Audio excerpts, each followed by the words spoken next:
귀하고 복된 저녁입니다. 하나님께서 우리의 모임을 통해 홀로 영광 받아 주실 것이고, 또한 이곳 가운데 주의 말씀을 통해 하나님의 비밀이 선포될 것이며, 더 나아가 우리의 찬송과 기도를 하나님께서 응답해 주실 줄 믿습니다. 그렇게 우리는 이 시간 모인 것입니다. 그러니 사랑하는 여러분, 주님의 역사하심을 기대하며 또한 기도한 모든 것을 응답받겠다라는 결단을 갖고 이 시간 함께 예배하길 원합니다. 오늘 말씀은 사도행전의 시작점입니다. 무엇인가 새로운 일을 시작한다라는 것, 기대감과 두려움이 반반 섞여 있는 일일 줄 압니다.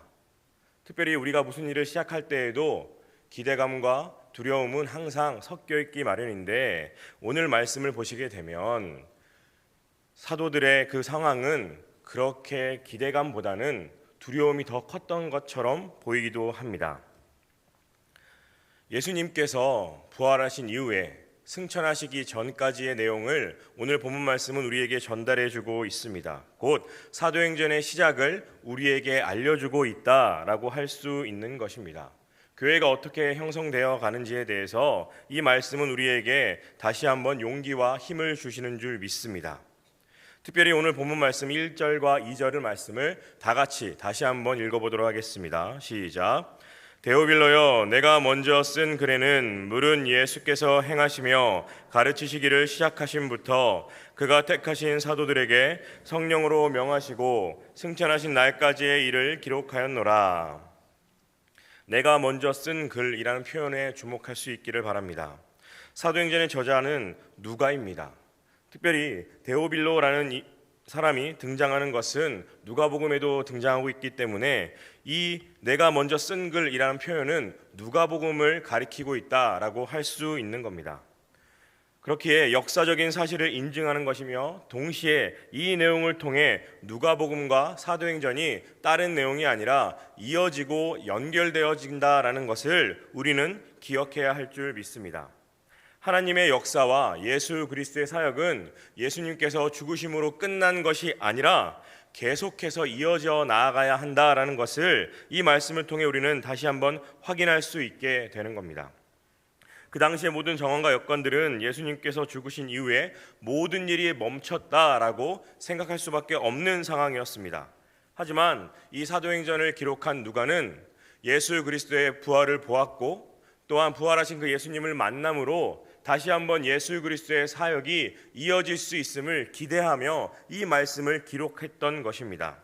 곧 하나님의 역사와 예수 그리스도의 사명은 연속선상 안에 있음을 이 말씀을 통해 우리는 다시 한번 보게 되는 것이고, 더 나아가 예수 그리스도의 그 사역은 지금을 살아가고 있는 우리의 사명 가운데에도 잇대어 있음을 우리는 믿음으로 고백하며 나아가야 한다라는 것이죠. 특별히 1절 중반부 말씀을 보시게 되면 행하시며 가르치시기를 시작하심부터라고 말씀은 기록되어 있습니다. 한 인물의 생애를 제시하는 옛날 방식 가운데에는 그가 말한 것과 행한 것으로 구분해서 설명을 하게 되어 있었다라고 합니다.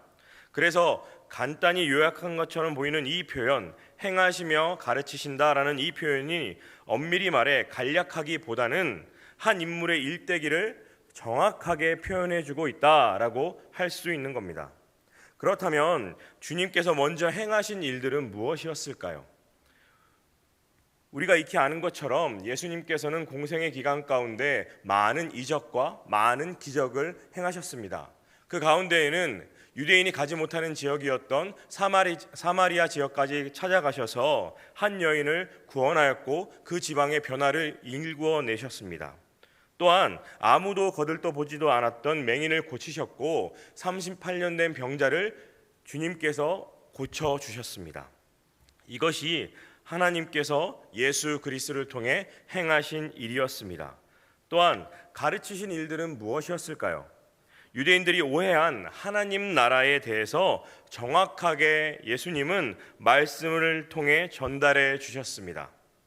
예루살렘에만 구원이 임하는 것이 아니라 온 인류를 향해 구원을 전파하시고 가르치셨다라는 것입니다.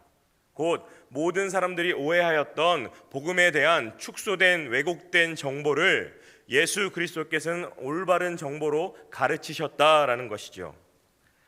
사랑하는 여러분, 그런데 여기서 놀라운 것은 무엇입니까? 예수님께서 2000년 전에 행하시고 가르치셨던 그 일들이 지금도 작금을 살아가고 있는 지금 이 시대에도 여전히 이루어지고 있다라는 것입니다. 누구를 통해서요? 바로 우리를, 나를 통해서 이루어지고 있다라는 것을 믿으시길 바랍니다. 왜냐하면 예수님께서 행하시고 가르치신 일들을 우리는 지난 10주간 행복 모임을 통해서 우리의 베스트들에게 복음을 전하며 행해왔던 것 아니었을까요, 여러분? 그것이 주님께서 우리에게 명령하신 지상 대명령인 줄 믿습니다. 그렇게 사랑하는 여러분, 주님께서 행하시고 가르치신 일들을 우리는 언제까지 해야 할까요?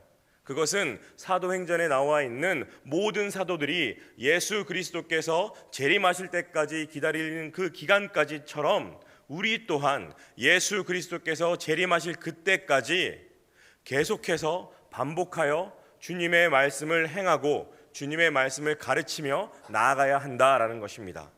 바라기는 여러분들의 그 행복 모임과 복음에 대한 열정을 포기하지 마시고 주님이 이 땅 가운데 오실 때까지 주님의 그 행하심과 가르치심을 이어갈 수 있기를 주의 이름으로 간절히 축복합니다. 그것이 주님께서 우리에게 허락하여 주신 사명이기 때문입니다. 또한 이어서 2절 말씀을 보시게 되면 주님은 본인이 행하시고 가르치신 일들을 어떠한 방법으로 인도하시는지 명확히 알려주고 계십니다. 그것은 바로 성령입니다. 하나님께서는 성령을 통하여 일하십니다. 그렇기에 우리의 사역의 원동력은 성령인 줄 믿습니다. 그러니 사랑하는 여러분, 이 밤 하나님의 말씀을 통해 더 나아가 우리의 기도함을 통해 성령 충만함을 경험하여서 하나님께 성령으로 나아갈 수 있기를, 하나님 보시기에 올바른 마음과 믿음으로 온전한 성령 충만함을 경험하며 나아갈 수 있는 이 밤, 거룩한 밤이 될 수 있기를 간절히 소망합니다. 이어서 3절 말씀을 다 같이 읽어보도록 하겠습니다. 시작. 그가 고난받으신 후에 또한 그들에게 확실한 많은 증거로 신이 살아계심을 나타내사 40일 동안 그들에게 보이시며 하나님 나라의 일을 말씀하시니라. 말씀은 확실한 많은 증거를 주님께서 제자들에게 보이셨다라고 말씀은 증거해주고 있습니다. 확실하다라는 것, 그것은 무엇입니까? 먼저는 충분한 증거가 있다라는 것이고, 두 번째는 그 누구도 부인할 수 없는 사실이다라는 것이죠. 역사적인 일이 벌어졌다라는 것입니다. 그 역사적인 일이 무엇이었을까요, 여러분? 예수님께서 부활하셨다라는 것입니다. 특별히 요한복음 20장과 21장 말씀을 보시게 되면 예수님은 본인의 흉터를 보이시며 본인의 부활하신 몸을 보여주셨고, 제자들과 함께 식사를 하시면서 부활하신 예수님의 모든 것을 가르치시며 알려주셨습니다. 그렇습니다. 사랑하는 여러분, 우리 예수님께서는 부활하신 주님이십니다. 그 부활의 주를 우리는 믿으며 나아가는 자들 아니겠습니까? 그렇게 주님은 우리를 그리스도인으로 불러주셨고, 세상 가운데 그리스도인의 삶으로 살아갈 수 있도록 우리를 인도해 주실 것입니다. 그것이 부활의 증인으로 살아가는 유일한 방법이기 때문입니다. 또한 주님은 확실한 많은 증거를 보이시면서 그들에게 보이셨다라고 3절 말씀은 우리에게 계속해서 증거해주고 있습니다. 그러면 40일이라는 기간 동안 예수님께서 제자들과 무리에게 보이셨다라는 그 의미는 무엇이었을까요? 첫 번째는 보이셨다라는 것은 함께 하셨다라는 것입니다. 어느 장소에서나 어디에서나 주님은 제자들과 무리에게 보이셨다라는 것, 그것은 함께 하셨다라는 것이고, 또한 더 깊숙한 의미를 찾아본다면 함께 먹었다라는 의미로 해석할 수 있습니다. 먹었다라는 것은 무엇일까요? 그것은 제자들의 입장에서는 부활 전이나 부활 후나 예수 그리스도께서는 여전히 구원자 되시는 하나님이시다라는 것을 경험할 수 있었다라는 것입니다. 그러니 사랑하는 여러분, 바라기는 여러분의 삶 가운데 예수 그리스도, 부활하신 예수 그리스도를 믿음의 눈으로 바라보며 나아갈 수 있기를 간절히 축원합니다. 그것이야말로 하나님께서 이 땅을 살아갈 수 있는 동력으로 우리에게 주신 정말로 유일한 방법이기 때문입니다. 바라기는 여러분의 삶 가운데 어두컴컴한 그 인생길이라 할지라도 예수 그리스도를 믿음으로 바라보며 나아갈 수 있기를 간절히 소망합니다. 그렇게 말씀하시면서 주님은 3절 후반부에 뭐라고 증거하고 계시지요? 하나님 나라의 일을 말씀하셨다라고 기록해주고 있습니다. 하나님 나라에 관한 일, 그것은 무엇이겠습니까? 예수 그리스도께서 이 땅에 오셨고 살아내셨고 죽으시고 부활하시고 승천하신 이후에 이 땅 가운데 오신다라는 것 아닐까요? 곧 예수 그리스도의 전생애를 믿는 것이야말로 하나님 나라의 일인 것이고, 그 믿음을 통해 예수 그리스도를 전하는 것, 그것이 하나님의 나라의 이름을 주님은 다시 한번 상기하시며 우리에게 말씀해주고 계셨던 것입니다. 그렇다면 사랑하는 여러분, 하나님 나라의 일, 더 정확하게 무엇인지 오늘 본문 말씀 4절 말씀을 통해 확인해 보도록 하겠습니다. 4절 말씀을 다 같이 읽어보도록 하겠습니다. 시작. 사도와 함께 모이사 그들에게 분부하여 이르시되 예루살렘을 떠나지 말고 내게서 들은 바 아버지께서 약속하신 것을 기다리라. 하나님 나라의 일을 말씀하시는 예수님은 첫 번째로 이렇게 명령하셨습니다. 예루살렘을 떠나지 말라라고요. 첫 번째 명령은 떠나지 말 것을 종용하셨던 겁니다. 그러나 제자들의 상황은 어떠했을까요, 여러분? 스승이신 예수님이 죽고 난 이후에 정말로 예수님을 죽인 유대교 정치, 종교 지도자들에 대한 두려움 가운데 떨었을 것입니다. 또한 제자들의 많은 무리들은 예루살렘 출신이 아니라 갈릴리 출신이었기 때문에 예루살렘에 있는 것은 불편하였고 갈릴리에 가는 것은 너무나 편한 생활이었기 때문에 갈릴리로 떠날 것을 마음속에 염두에 두었을지도 모르겠습니다. 그 모든 것을 주님이 모르셨을까요? 아셨을 겁니다. 아셨기에 주님은 제자들을 향해 떠나지 말라라고 첫 번째 명령을 명하셨던 겁니다. 왜 그렇게 말씀하셨을까요? 단순합니다. 예수 그리스도의 그 죽음은 끝이 아니라 시작이었기 때문입니다. 세상 사람들은 십자가에 달리신 예수 그리스도를 바라보면서 모든 것이 끝났다, 모든 것이 망했다라고 저주하며 제자들을 공격해 왔을지 모르겠지만 주님은 그것이 끝이 아님을 알려주시고자 그 예루살렘을 떠나지 말라라고 명령하셨던 겁니다. 사랑하는 여러분, 우리도 마찬가지 아닐까요? 우리가 떠나지 말아야 할 곳, 그곳은 어디일까요? 우리의 교회인 줄 믿습니다. 우리의 가정인 줄 믿습니다. 우리의 삶의 터전인 줄 믿습니다. 정말로 떠나버리고 싶은, 정말로 안 좋은 추억들이 있고 아픈 추억이 있다 할지라도 사랑하는 여러분, 기억하십시오. 주님은 거기에서부터 시작할 것입니다. 여러분이 떠나고 싶어하는 그 장소에서 주님은 시작하실 것입니다. 세상 사람들이 우리를 향해서 그 장소는 끝났다, 너는 거기서 아무것도 하지 못할 것이다 라고 손가락질한다 할지라도 기억하십시오. 주님은 거기서 시작하실 것입니다. 우리를 통해 반드시 시작하실 것입니다. 또한 두 번째로 주님이 명령하신 말씀은 무엇일까요? 계속해서 4절 말씀을 보시게 되면 이렇게 기록되어 있지요. 약속하신 것을 기다리라 라고요. 두 번째 명령은 기다림입니다. 그런데 단순히 기다리는 것이 아니라 약속하신 것을 기다리라 라고 말씀해 주고 계십니다. 기다린다는 것은요, 믿음의 증표입니다. 왜 그렇습니까? 기다리라고 말한 대상에 대한 신뢰가 없으면 기다릴 수 없기 때문입니다. 곧 예수님에 대한 신뢰가 밑바탕 되어야지 기다릴 수 있는 것입니다. 또한 약속을 기다린다라는 것은 믿음입니다. 약속하신 것을 주실 때까지 움직이지 않는 것도 여러분 믿음입니다. 근데 우리는 너무나 연약하여서 주님이 주실 것을 믿는 가운데 있다 할지라도 우리의 마음은 항상 파도 가운데 요동치는 배처럼 움직임을 멈출 수 없음을 어찌할 수 없는 상황 가운데 있는 것 아닐까요? 그러함에도 사랑하는 여러분, 기억하십시오. 주님께서 기다리라고 명하시면 우리는 움직이지 않고 기다려야 합니다. 왜요?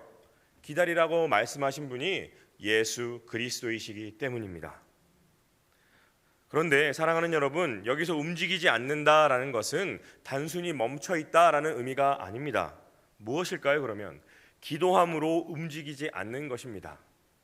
주님의 마음을 구하며 움직이지 않고 기도하는 것, 세상 사람들이 요구하는 단순히 멈춰서 빈둥거리며 할 일 없이 기다리는 것이 아니라, 정말 누구나 할 수 있는 기다림이 아니라 믿는 우리가 할 수 있는 유일한 기다림, 기도하며 움직이지 않는 것입니다. 그것이 주님께서 우리에게 요구하시는 두 번째 명령인 약속하신 것을 기다리라라는 말씀의 중심인 것입니다. 그렇다면 사랑하는 여러분, 주님께서 약속하신 것은 무엇일까요? 그것은 다음 구절에 나옵니다. 5절 말씀을 이어서 다 같이 읽어보도록 하겠습니다. 시작. 요한은 물로 세례를 베풀었으나 너희는 몇 날이 못되어 성령으로 세례를 받으리라 하셨느니라. 무엇이겠습니까, 여러분? 주님이 우리에게 약속하신 것, 성령인 줄 믿습니다. 세 번째 주님의 명령은 성령으로 세례를 받아야 한다라는 것입니다. 그런데 여기서 놀라운 표현, 좀 아이러니한 표현을 발견하게 됩니다. 세례는 보이는 행위이죠. 그런데 성령은 보이는 분이십니까? 안 보이는 분입니다. 보이는 행위인 세례와 보이지 않는 성령이 결합되어서 성령으로 세례를 받으라라고 말씀하신 이 예수님의 명령의 참 뜻은 무엇일까요, 여러분?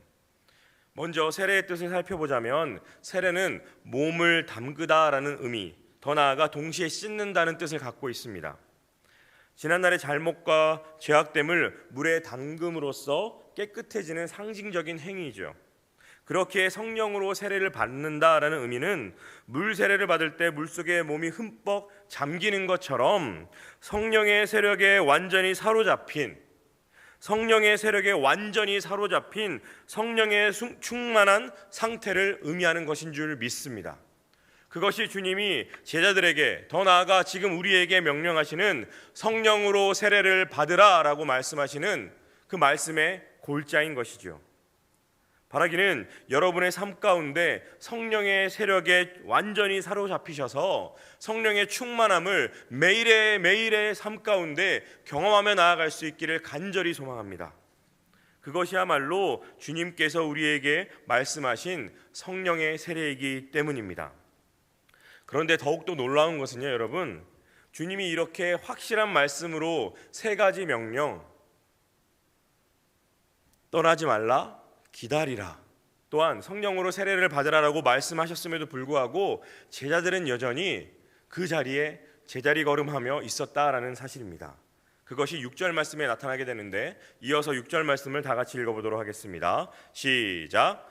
그들이 모였을 때 예수께 여쭈어 이르되 주께서 이스라엘 나라를 회복하심이 이때니까 하니. 예수님은 제자들에게 엄청나게 놀라운 것들을 말씀해 주셨습니다. 기적과도 같은 일들을 말씀해 주셨습니다. 그런데 제자들은 예수님께 뭐라고 질문하고 있습니까? 이스라엘 나라를 회복하심이 이때니까 라고 물어보고 있는 것이죠. 물론 회복이라는 것은 좋은 의미입니다. 이전의 상태로 돌아가기에 모든 억울함과 눌린 것과 제자들의 모든 곤란한 상황이 복권되는 것을 의미하기 때문에 제자들의 입장에서는 이렇게 질문하는 것이 합리적이고 효율적인 질문일지도 모르겠습니다. 하지만 사랑하는 여러분, 지금 제자들 앞에 계신 그 예수님은 누구이십니까? 죽으셨다가 부활하신 예수님이셨습니다. 그런데 부활하신 그 예수님 앞에서 제자들은 아직 자신들의 걱정을 내려놓지 못하고 현실적인 걱정을 주님께 내려놓으며 나아갔던 것이었습니다. 그렇게 주님의 사역을 감당하겠습니다라고 믿음으로 고백하지 못하고 이스라엘 나라를, 나의 모든 상황을 언제쯤 회복해 주시겠습니까? 라고 주님께 나아갔던 것입니다.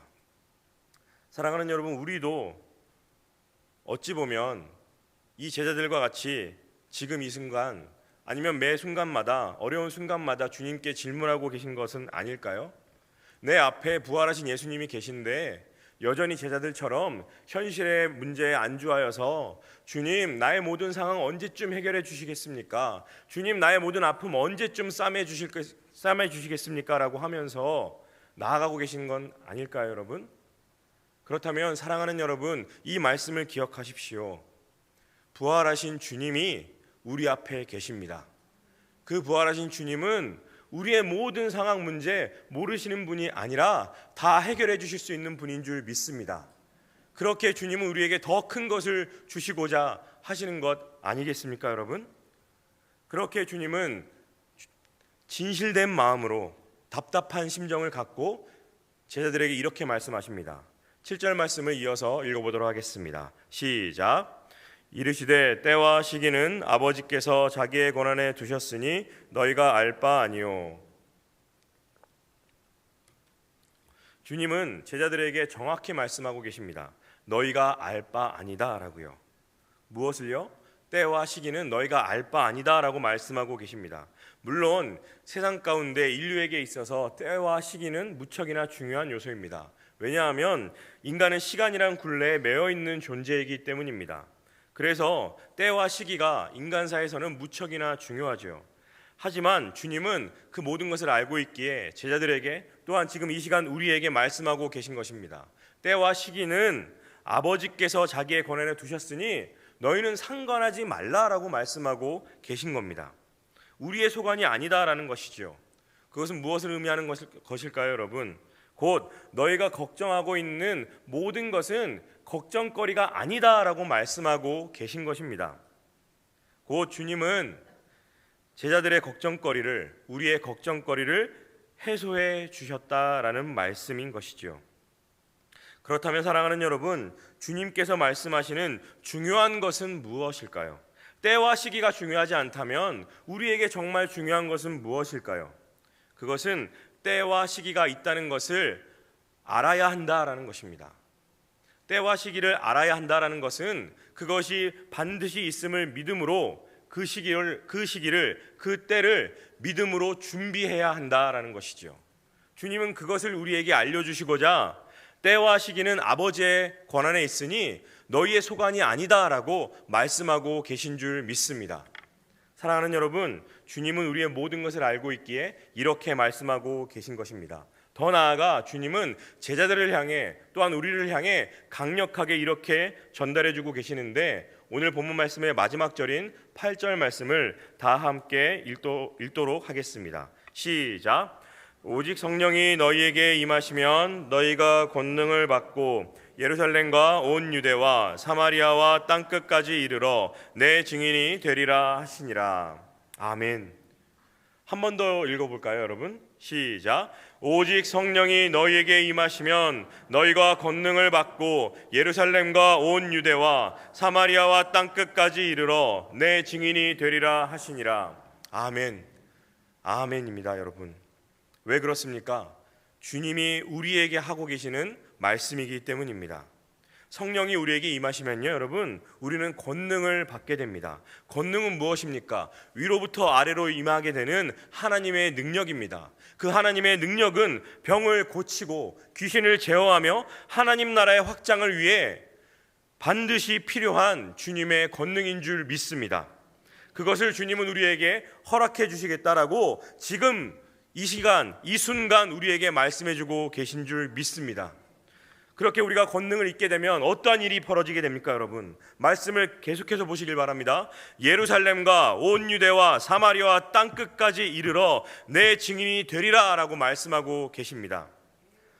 예루살렘과 온 유대와 사마리아 땅끝까지 무엇입니까? 주님의 권능이 우리에게 임하면 우리의 지경은 넓어질 수밖에 없는 것이고 더 나아가 우리 앞에 있는 모든 장벽은 허물어질 수밖에 없다라는 것입니다.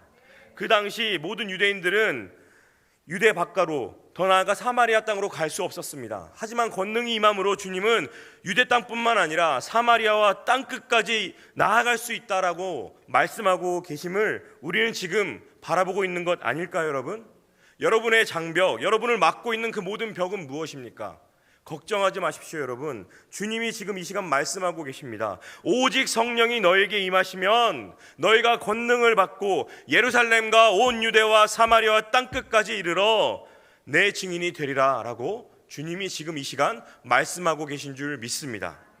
그러니 사랑하는 여러분, 제자들처럼 우리의 상황이 곤란하고 어렵다 할지라도 지금 우리 앞에는 부활하신 예수님이 계신 줄 믿습니다. 그러니 그 예수님께 모든 것을 토로하시고 모든 것을 기도함으로 울부짖으며 나아갈 수 있는 이 밤이 될 수 있기를 주의 이름으로 간절히 축원합니다. 기도하시겠습니다. 하나님, 주의 말씀을 우리가 들었습니다. 주의 말씀을 들을 수도 없는 저희들이었지만 주의 말씀을 들려주시니 그 말씀을 힘입어 나아가겠습니다. 이 시간에 주님의 말씀을 힘입어 찬양하겠습니다. 또한 찬양 이후에 기도하며 나아가겠습니다. 주님, 역사하여 주시옵소서. 오직 성령이 너에게 임하시면 너희가 권능을 받고 예루살렘과 온 유대와 사마리아와 땅끝까지 이르러 내 증인이 되리라 말씀해 주셨으니 이 말씀을 믿고 주님께 나아가겠습니다. 주님, 역사하여 주시옵소서. 우리는 의심하지 않겠습니다. 포기하지 않겠습니다. 왜냐하면 주님은 한 번도 나를 의심하지 않으셨기 때문입니다. 주님은 한 번도 나를 포기하지 않으셨기 때문입니다. 주님, 역사하여 주시옵소서. 모든 것 믿고 의지하오며 예수 그리스도의 이름으로 감사하며 기도드렸습니다. 아멘.